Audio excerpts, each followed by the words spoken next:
Hey, good evening, everyone. It's your girl, Miss Sound Little Call. I was supposed to come on here this afternoon to discuss the whole situation about the murderer, Payton. I think his name is pronounced Gendron or Gendron. It's either one. I still haven't heard anybody say his name, but this is gonna be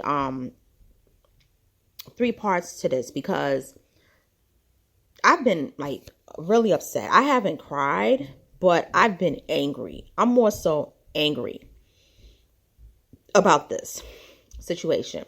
So what a lot of people have been stating is that this man not just planned this attack, but he wrote a manifesto. This man hates others, and others are including Jews, blacks. He hates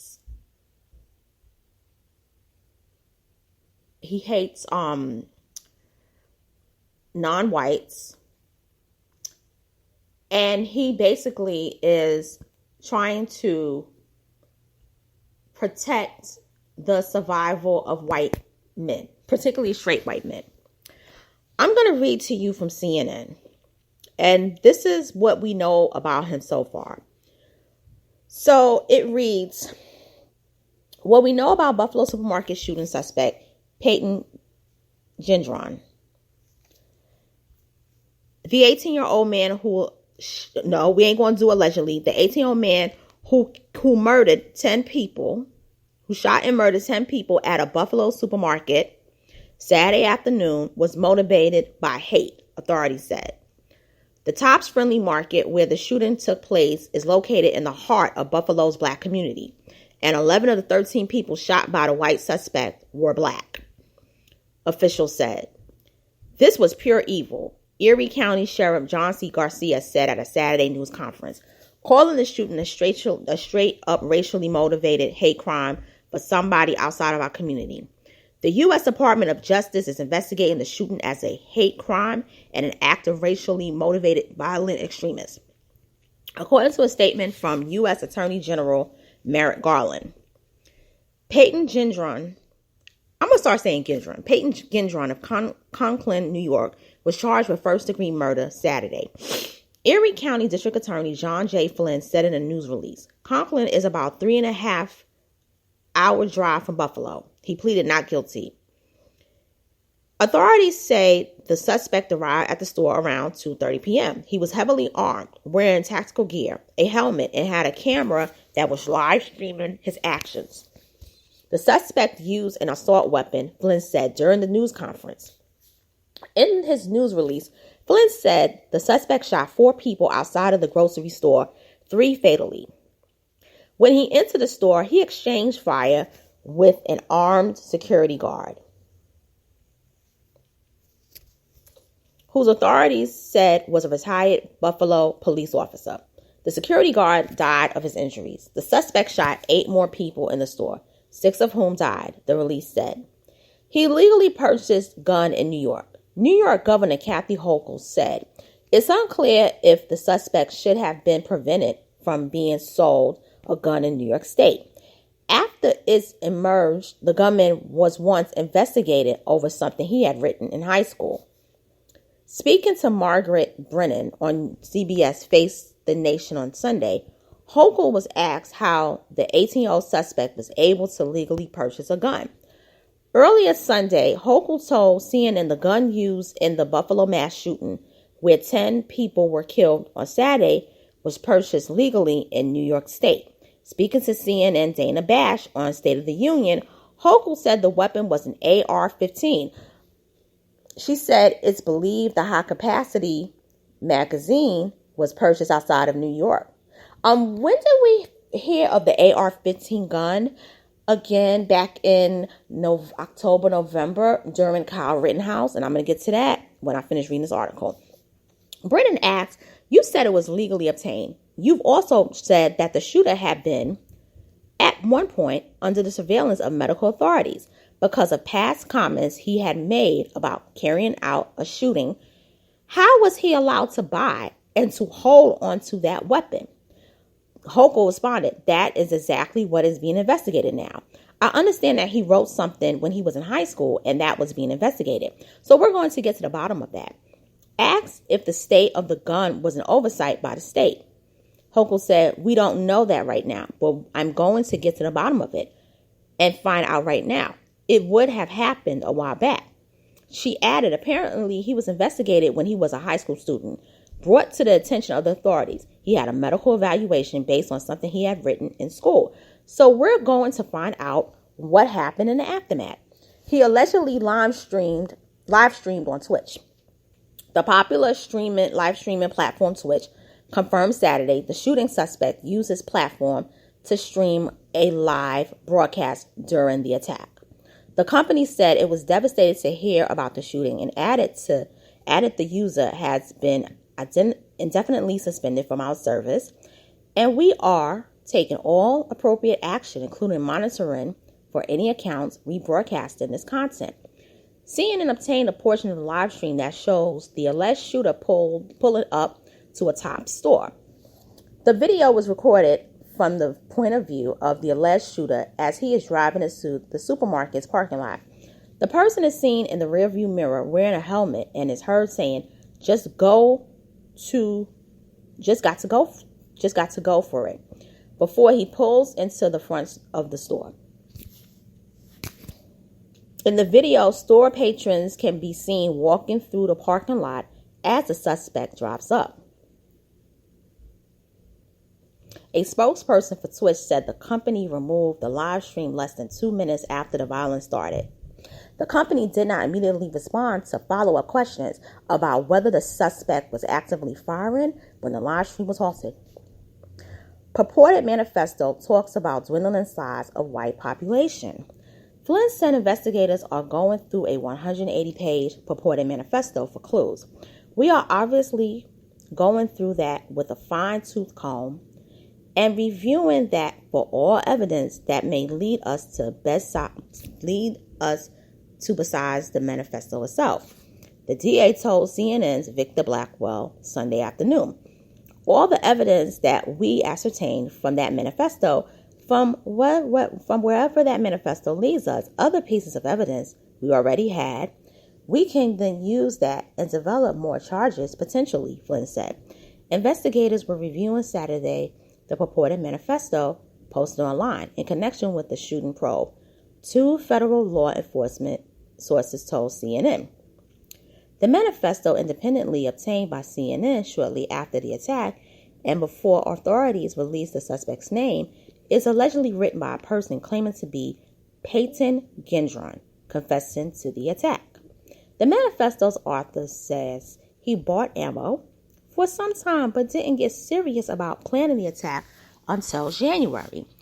The author also goes on about his perceptions of the dwindling size of the white population and claims of ethnic and cultural replacements of whites. A portion of the document is written in question and answer form. The manifesto's author attributes the internet for most of his beliefs and describes himself as a fascist, a white supremacist, and an anti-Semite. Gendron was a worker at the local Conklin Reliable Market for about 4 months before he left about 3 months ago. According to the store owners, the owner of the store says he was very quiet and left on his own terms, given 2 weeks' notice. Neighbors say they would see Gendron's mother regularly walking in the neighborhood. One neighbor said the mother was a nice woman, and they never would have thought in a million years Gendron would have racist views. The neighbor added, "It's pretty shocking." Another neighbor said when you talk to Payton Gendron, you wouldn't get more than a word or two from him. That's a sign right there. He made a generalized threat at a high school in 2021.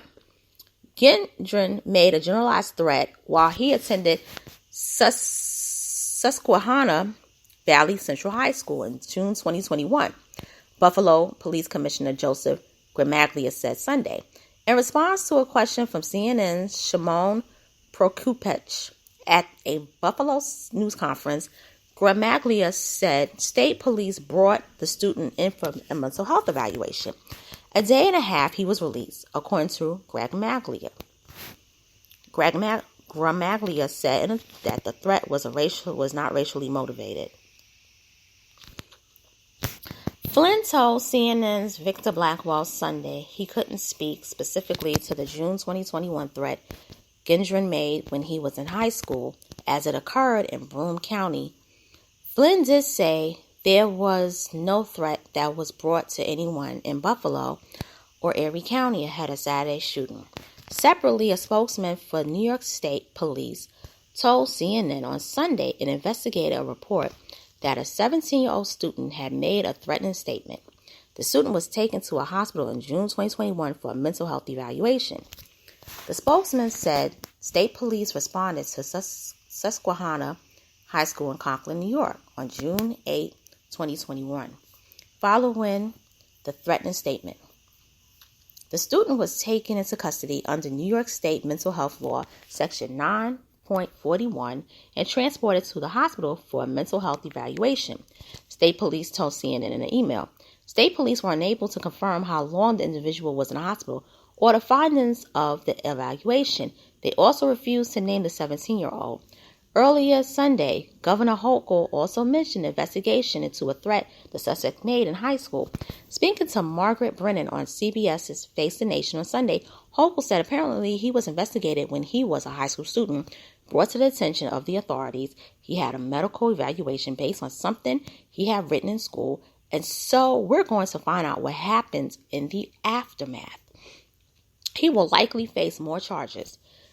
Gendron was arraigned Saturday evening before Buffalo City Court Chief Judge Craig Hanna on one count of first-degree murder, the district attorney's news release said. He pleaded not guilty, Hanna told CNN. If convicted, he faces a maximum sentence of life in prison without parole, the release said. And there may be more charges coming, officials said. My office is working closely with the U.S. Attorney's Office and our partners in law enforcement into potential terrorism and hate crimes. This is an active investigation and additional charges may be filed, Flynn said in a statement. Gendron is set to return to court on the morning of May 19th for a felony hearing. The release said he will remain in custody without bail. It added, the suspect made very disturbing statements describing his motives and state of mind following his arrest. An official familiar with the investigation told CNN. The official said the statements made after the arrest were clear and filled with hate towards the black community. The alleged shooter made it known he was targeting the black community during the statements, according to the official. Investigators have uncovered other information from search warrants and other methods, indicating the alleged shooter was studying previous hate attacks and shootings. And it was written by CNN Sharif Pagé, Sabrina Schulman, and Brian Stetler contributed to this report. Before I get into the AR-15, why is the Attorney General's office so far, the judge, why was he arraigned on one count of first-degree murder when 10 people were murdered? He murdered 10. Shouldn't it be 10 counts of first-degree murder? See, this is the problem I have. There's not a respect for black life. If he had did this to white people, he would have gotten 10 counts for first-degree murder. He would have been arraigned. I want to see him get one count for each life he took. I don't want this one count because he shot 13 people. He shot 13 people. He killed 10, murdered 10. So far, it seems that everyone he murdered, except for 2 of them, were black. So every life he took, he needs to get a count for that. And he also needs to be arraigned for the attempted murder. I don't want one count. And we need to speak on that. But we also got to talk about the AR-15 and how that was the same weapon that your boy,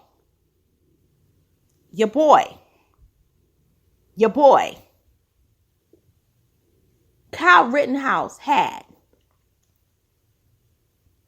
when he crossed when he crossed from Illinois to Wisconsin.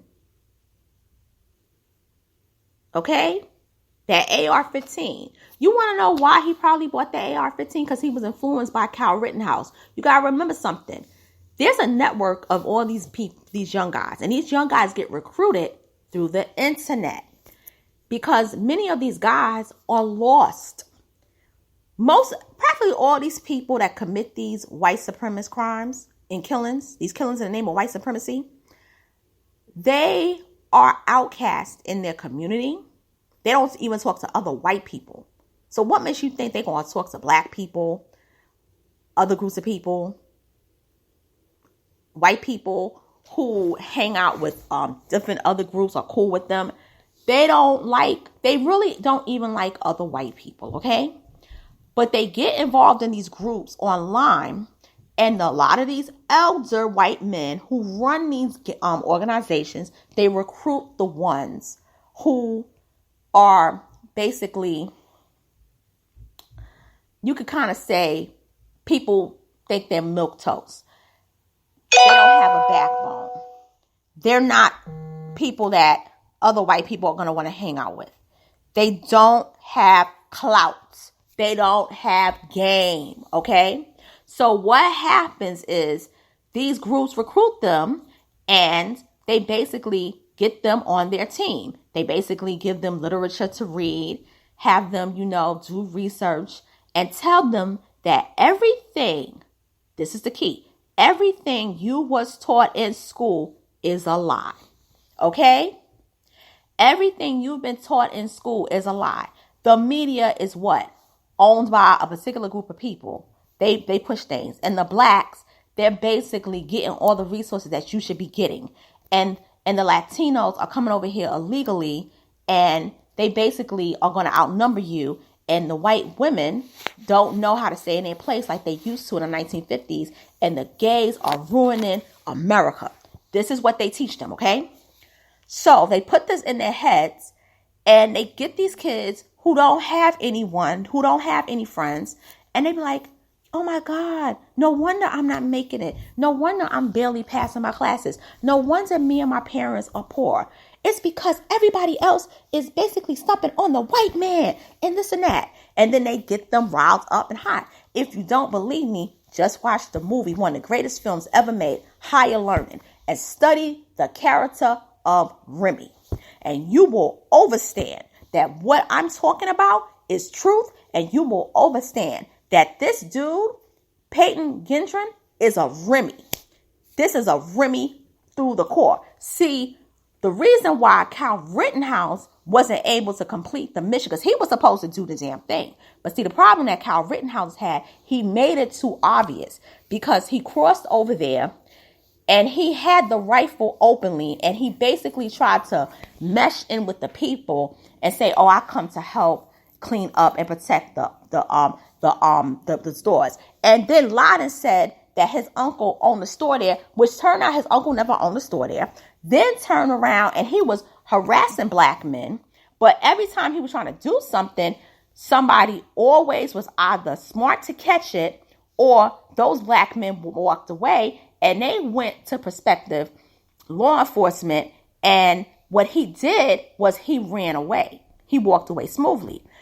But how it all fell apart for him, those three white men saw that he was arguing with the two black guys, and they basically defended them, and two of them lost their lives in it, and one basically survived, but he was wounded. But that judge protected him. And many people believe that there was something sinister with that judge. But it is what it is. Kyle Rittenhouse, he was acquitted. But Kyle Rittenhouse did not complete the mission. Now, Kyle Rittenhouse, back a couple of days ago, he was still a hero. He's not going to be a hero anymore to those mainstream people. Because, see, the Tucker Carlsons and those other people that was caping for him, with this thing that went down Buffalo, they will lose their jobs on Fox TV. Because Fox TV is still a company. It's still a business. And bad business, stuff like this, where people are now online saying that Trump rhetoric caused this thing go down, which I'm not going to say Trump rhetoric did. because that's totally not right. Because what Trump was saying had been said long before, but it was just that somebody said it on TV. Somebody was saying it in the media live. That's what happened. It's extreme political identity politics. Political identity extremism caused this, okay? This dude was influenced by a book called The Turner Diaries that has been used by white racist groups. Okay? You can't buy this book anymore. They took it off of Amazon in 2020. You can't buy it anymore. That's how dangerous this book is. Okay? But I'm going to say a lot of stuff because I want to say that this dude was also in college, just like Kyle Rittenhouse was. He went to SUNY Broome Community College. Where this dude lived is only 3 hours away from the city. It's above Pennsylvania. People think Conklin is like way far up in New York. No. It's only 3 hours away from New York City. A lot of people travel to work. It takes them 2 hours, even within the city. That's on car. Now, here's the thing. The manifesto. The manifesto is going to be the key to this case. But here's the thing that I want to see. I want to see the victims, families, stand their ground and not apologize, not forgive him. Don't you dare forgive this man. Don't you let any of the lawyers forgive you, tell him forgive you. And Tops Friendly Supermarket, they have many supermarkets in the Buffalo area. They're going to close that one. Nobody's going to want to shop there. All the food that was there, or the inventory, they got to take it out because a murder occurred. Mass murdering at that. They got to survey everything. They're not going to open back up. They're going to close that. They're going to shut it down. And they're probably going to get insurance payout because people basically died there. Then the families, they got to, the family of a Buffalo cop, his family's going to get double indemnity. That's double insurance because he died while he was on the job and he was protecting the store. Their family's going to get paid very handsomely. Then you got the others. Their family is going to sue Tops because, see, here's the thing. And this is what I always say. I advocate for metal detectors because because there probably wasn't metal detectors there. The metal detector would have basically went off with him walking with that gun. Because you got metal detectors now. These new metal detectors, they can sense they can sense it like a foot away from you. Walk into their direction. They can sense, like with you being outside, that, oh, you got a weapon on you. Update your security. Every company is going to have metal detectors after this. Every company is going to have metal detectors after this. This is no joke. No joke at all. I'm going to come back with 2 more uploads because this is not a game. And I know Buffalo is a city. It's a black city, but it's also a foundational black American city. And I'm tired of seeing people. I'm tired of us being the target. And we got to protect ourselves at all times. And I'll be back later to discuss this. I'm going to upload this now. Please share this, upload, comment, share, subscribe, and I'll talk to you soon. Later.